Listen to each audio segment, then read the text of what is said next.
শ্রীমদ্ ভগবদ্গীতার বঙ্গানুবাদ চতুর্থ অধ্যায় গুণত্রয় বিভাগ যোগ। শ্লোক 1। শ্রী ভগবান বলিলেন, হে অর্জুন, জ্ঞান সাধন সমূহের মধ্যে পরম উত্তম জ্ঞান সম্বন্ধে পুনরায় বলিব, যাহা অবগত হইয়া সকল মুনিগণ পরম সিদ্ধি লাভ করিয়াছেন। শ্লোক 2। এই জ্ঞানকে আশ্রয় করিয়া আমার সহধর্মী হইয়া স্বর্গবাসকালে কিংবা প্রলয়কালেও কোনরূপ কষ্ট অনুভব করে না। শ্লোক 3। হে অর্জুন, মহৎ ব্রহ্ম আমার যোনি, তাহাতেই আমি জীবরূপ বীজ অর্পণ করি, তাহা হইতে সকল জীবের উৎপত্তি হয়।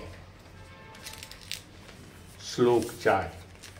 হে কুন্তিপুত্র, সকল যোনিতে যে সকল শরীর উৎপন্ন হয়, তাহাদের মহৎ ব্রহ্ম যোনিতে আমি বীজপ্রদ পিতা।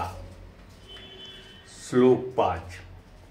হে মহাবাহু অর্জুন, প্রকৃতি হইতে উৎপন্ন সত্ত্ব, রজ ও তম গুণসমূহ দেহের সহিত সংযুক্ত দেহীর আত্মস্থ রূপ বলিয়া জানিও। শ্লোক 6। হে নিষ্পাপ, এই গুণত্রয়ের মধ্যে স্বচ্ছতা তথা নির্মলতা হেতু বস্তু স্বরূপ প্রকাশকারী ও শান্ত স্বভাবা সত্ত্বগুণই সুখের প্রতি আসক্তি ও জ্ঞানের প্রতি আসক্তি দ্বারায় আবদ্ধ করে। শ্লোক 8।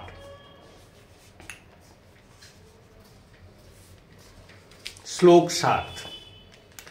হে কুন্তিপুত্র, রজগুণকে রাগাত্মক এবং তৃষ্ণা সমূহের উৎপাদক বলিয়া জানিবে। তাই এই রজগুণ জীবকে ফলদায়ী কর্মের আসক্তিতে আবদ্ধ করে। শ্লোক 8। হে অর্জুন, তমগুণ অজ্ঞান হইতে জাত সকল জীবের মোহের কারণ জানিবে। এই তমগুণ পাগলামি, আলস্য ও নিদ্রা দ্বারায় আবদ্ধ করে। শ্লোক 9। হে অর্জুন, সত্ত্বগুণ সুখে, রজগুণ ফলাকাঙ্ক্ষিত কর্মে আবদ্ধ করে। তমগুণ কিন্তু জ্ঞানকে আচ্ছাদিত করিয়া প্রমাদ এবং আলস্যাদিতে আবদ্ধ করে।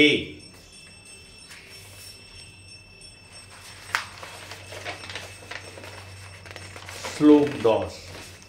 হে অর্জুন, রজ ও তমগুণকে অভিভূয় অর্থাৎ দমন করিলে সত্ত্বগুণের উদ্ভব হয়। অনুরূপে সত্ত্ব ও তমগুণকে পরাজিত করিলে রজগুণের উদ্ভব হয় এবং সত্ত্ব ও রজগুণকে পরাজিত করিলে তমগুণের প্রাধান্য হয়। শ্লোক 11। যখন এই দেহে সকল জ্ঞানেন্দ্রিয়ে প্রকাশক জ্ঞান উৎপন্ন হয়, তখনই সত্ত্বগুণ বর্ধিত হইয়াছে ইহা জানিবে এবং সুলক্ষণের প্রকাশ দ্বারাও বুঝিতে পারিবে। শ্লোক 12। হে ভারতশ্রেষ্ঠ, লোভ প্রবৃত্তিযুক্ত বিবিধ কর্মের উদ্যম ও উদ্যম আকাঙ্ক্ষা তথা স্পৃহা রজগুণ বর্ধিত হইলে উৎপন্ন হইয়া থাকে। শ্লোক 13। হে কুরুনন্দন, অপ্রকাশ, অপ্রবৃত্তি ও প্রমাদমোহ এই সকল তমগুণ প্রবল হইলে উৎপন্ন হইয়া থাকে। শ্লোক 14।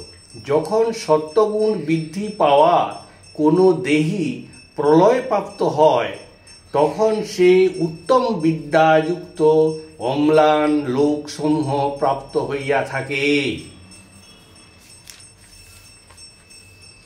শ্লোক 15। রজগুণের বৃদ্ধিকালে মৃত্যু হইলে ফলাসক্ত কর্মীদের মধ্যে জন্মলাভ করে। এইরূপ তমগুণের বৃদ্ধিকালে মৃত্যু প্রাপ্ত হইলে পশু জনিতে জন্মগ্রহণ করে। শ্লোক 16। সাত্ত্বিক কর্মের নির্মল ও সুখকর ফল, রাজসিক কর্মের দুঃখময় ফল এবং তামসিক কর্মের অজ্ঞানময় ফল প্রাপ্ত হইয়া থাকে। শ্লোক 17। সত্যগুণ হইতে জ্ঞানের উৎপত্তি হয়, রজগুণ হইতে লোভের জন্ম হয়, তমগুণ হইতে প্রমাদ ও মোহ উৎপন্ন হয় তথা অজ্ঞানতাও উৎপন্ন হইয়া থাকে।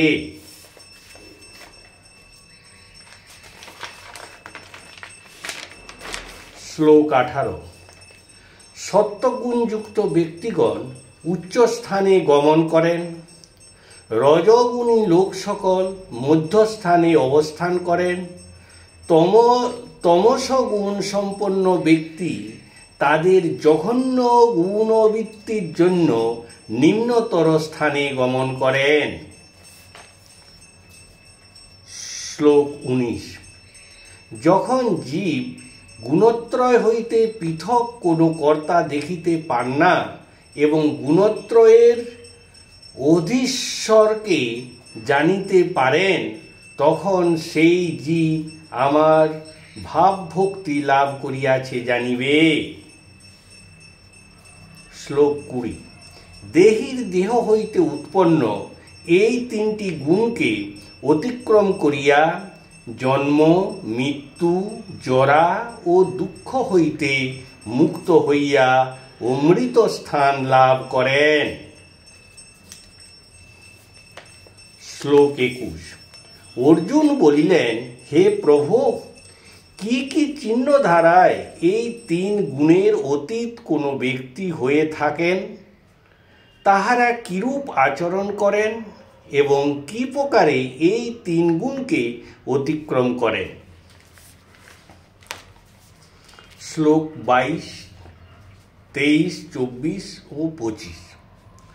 শ্রী ভগবান বলিলেন, হে পাণ্ডুপুত্র, যিনি প্রকাশ, প্রবৃত্তি এবং মোহ শতপ্রাপ্ত হইলেও দেশ বা হিংসা করেন না, উহাদের নিবৃত্তি ও আকাঙ্ক্ষাও করেন না, যিনি উদাসীনের ন্যায় অবস্থিত হইয়া গুণসমূহে বিচলিত হন না, গুণ সকল স্ব স্ব কার্যে প্রবৃত্ত হইতেছে এইরূপ জানিয়া সুস্থির থাকেন, অর্থাৎ চঞ্চল হন না, সুখে ও দুঃখে সমবুদ্ধি বিশিষ্ট, স্বরূপনিষ্ঠ, মৃৎপিণ্ড প্রস্তর ও কাঞ্চনে সমভাবাপন্ন, প্রিয় ও অপ্রিয়ে সমতুল্য জ্ঞান, নিজের নিন্দা ও স্তুতিতে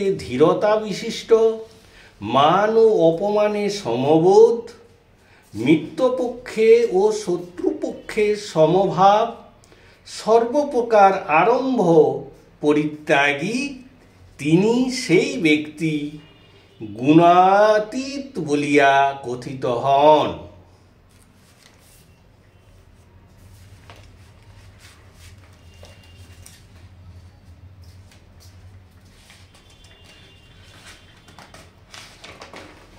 শ্লোক 26।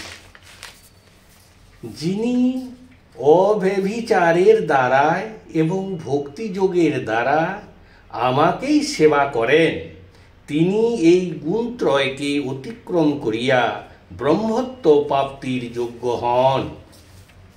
শ্লোক 27।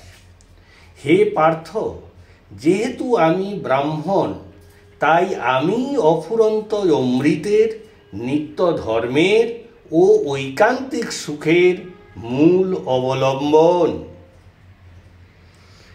ইতি চতুর্দশ অধ্যায় গুণত্রয় বিভাগ যোগের বঙ্গানুবাদ সমাপ্ত।